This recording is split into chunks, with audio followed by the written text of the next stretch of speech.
గత ప్రభుత్వ చేతకానితనం మూలంగా ఒక దేశంలోనే 1-2 స్థానాల్లో ఉండాల్సిన ఈ రాష్ట్రం అదో ఆర్థికంగా మరి చితికిపోయిన విషయాన్ని ప్రతి ఒక్కళ్ళు కూడా ఇటీవల ముఖ్యమంత్రి గారు ఇచ్చిన వైట్ పేపర్ ద్వారా శ్వేతపత్రం ద్వారా కూడా అర్థం చేసుకున్నారు.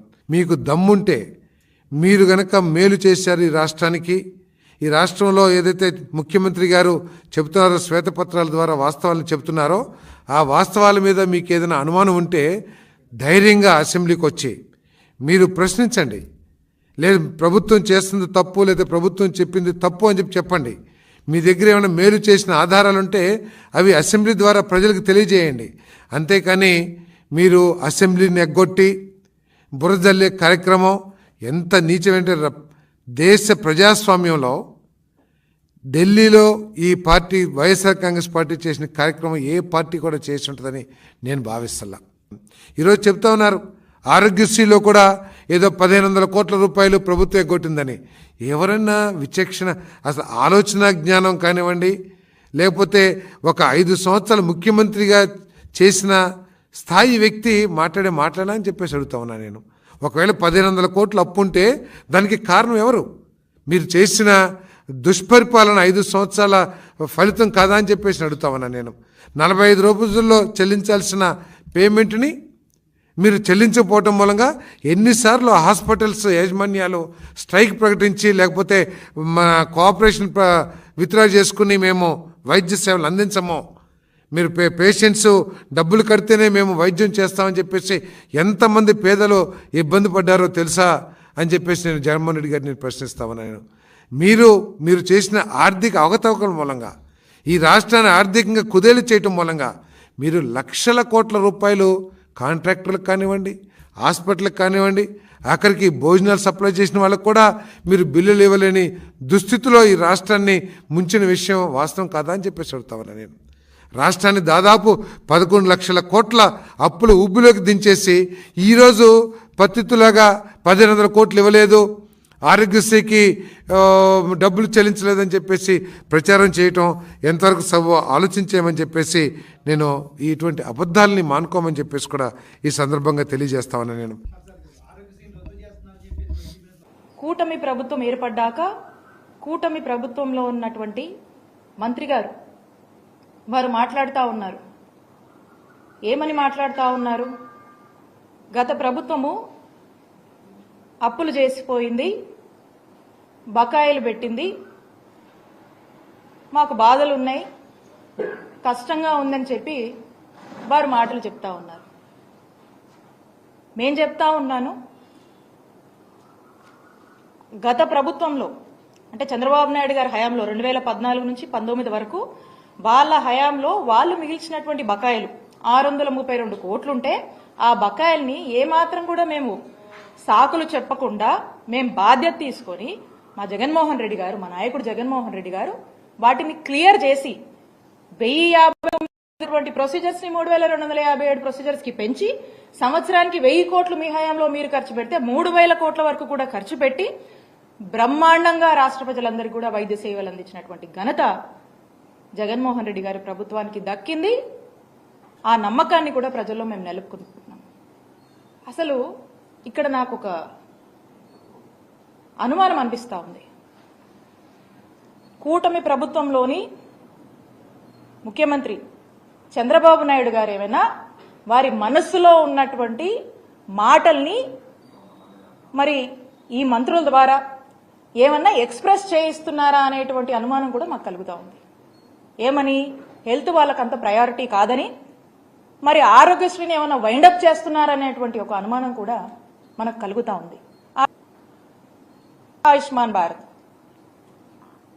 సంవత్సరానికి ఆయుష్మాన్ భారత్లో ఎంత ఇస్తారు?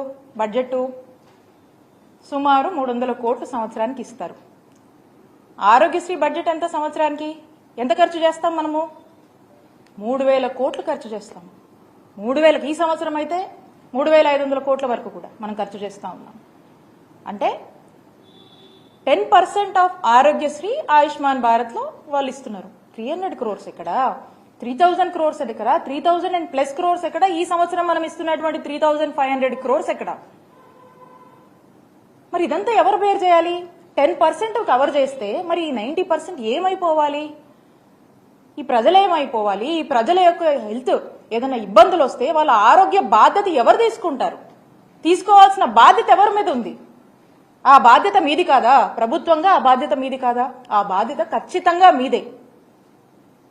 కోవిడ్ లాంటి సిచ్యువేషన్లో అనేక ఇష్యూస్ ఉన్న, అనేక క్రైసిస్ నడుస్తున్నటువంటి సమయంలో కోవిడ్ని కూడా ఆరోగ్యశ్రీలోకి పరిధిలోకి తీసుకొచ్చినటువంటి ఘనత జగన్మోహన్ రెడ్డి గారికి దక్కుతుంది.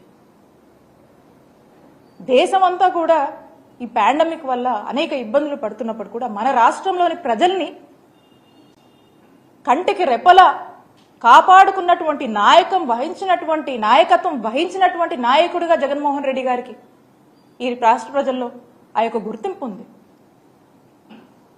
ఈ రోజున మరి ఈ విధంగా మీరు మాట్లాడుతూ ఉన్నారు. అలాగే ఆరోగ్య ఆసరం ఇది ఎవరికైనా ఆరోగ్యశ్రీలో ఉన్నటువంటి ప్రొసీజర్స్లో ఒక సర్జరీ అయినాక వాళ్ళు రికవరీ పీరియడ్ అని ఉంటుంది.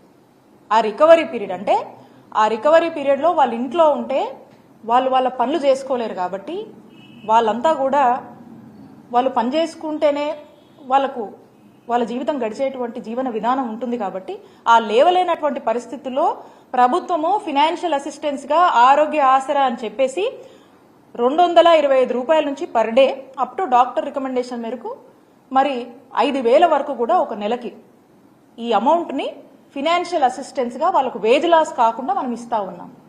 ఇది ఆరోగ్యశ్రీ ఉంటేనే వర్తిస్తుంది. దీనికి మనం సంవత్సరానికి 300 కోట్ల చొప్పున ఖర్చు చేస్తా ఉన్నాం. మరి ఇది ఆరోగ్యశ్రీ ఉంటేనే ఇది వర్తిస్తుంది. మరి ఆరోగ్య ఆసరాన్ని ఏం చేద్దాం అనుకుంటున్నారు? ఆరోగ్య ఆసరా మీద మీ స్టాండ్ ఏంటి? ఈ మొత్తం చూస్తూ ఉంటే అందుకనే అనిపిస్తూ ఉంది. నేనంటుంది కాదు, ఏదో రాజకీయం కోసం నేను అంటుంది కాదు.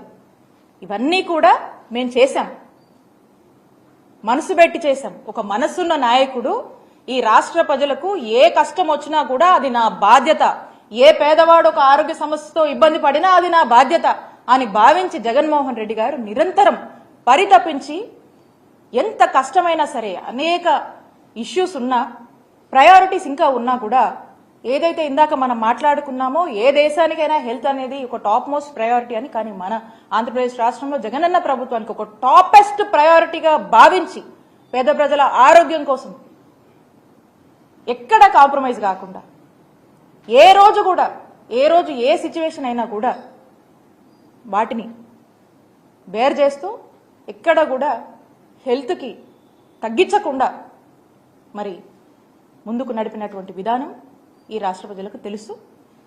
కాబట్టి నేను అడుగుతా ఉన్నాను ఈ మంత్రుల్ని, అలాగే కూటమి ప్రభుత్వంలో ఉన్నటువంటి ముఖ్యమంత్రి గారు, ఆరోగ్యశ్రీ మీద మీ స్టాండ్ ఏంటి? దీని మీద మీరు స్పష్టత ఇవ్వవలసిందిగా మిమ్మల్ని నేను కోరుతా ఉన్నాను.